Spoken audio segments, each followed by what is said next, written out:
Except to say that by the time these lawsuits are decided, we'll have digital God. So, ask digital God at that point.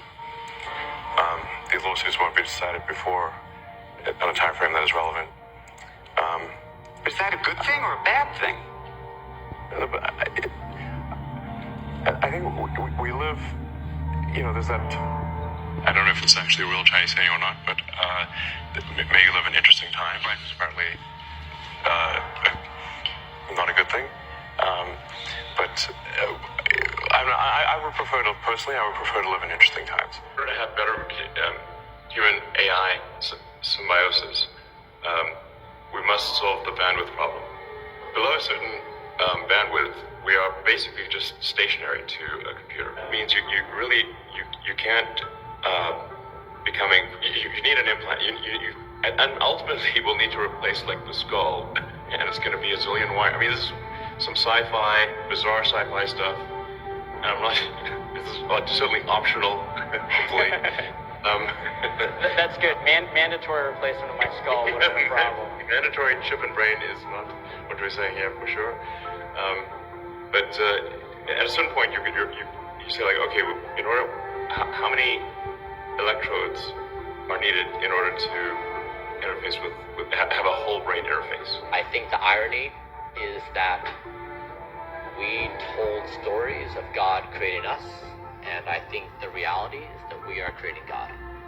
What do you mean by that?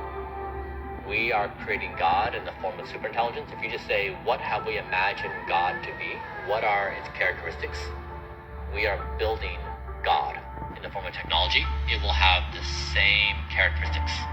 And so I think the irony is that human storytelling got it exactly in reverse, that we are the creators of God, that we will create God in our own image, which is why we should probably be equal to this moment and level up our game.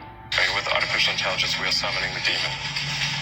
You know those stories where there's the guy with the pentagram and the holy water, and he's like, yeah, he's sure he can control the demon. Didn't work out.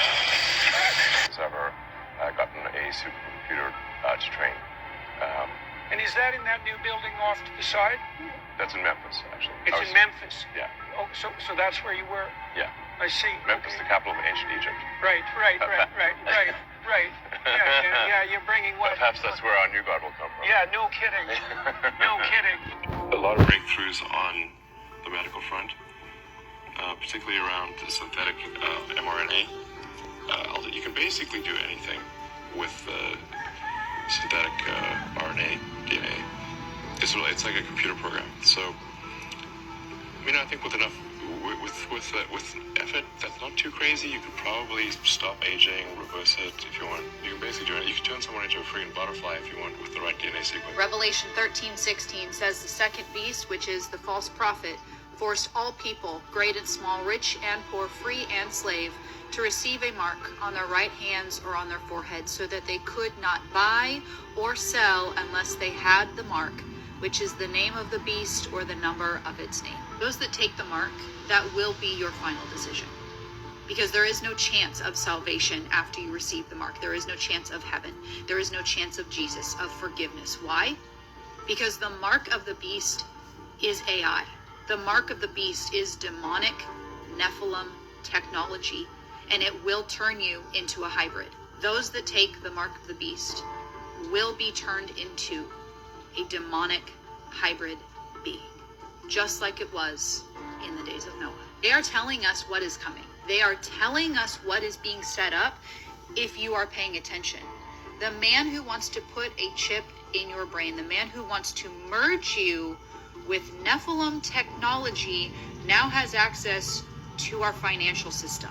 I'm having a hard time understanding how everybody just forgot what this man is about, what he's here to do. He is ushering in the beast system with help from our president. We are in the period of time that Jesus was referring to when he said, do not be deceived. And I pray that everybody opens their eyes to what is happening right in front of them. And to anyone who says that God is using these two men, I absolutely wholeheartedly agree, because God uses everyone and everything, including those that do not serve him, to fulfill written prophecy. And he is using these two men to fulfill what is written in the book of Revelation.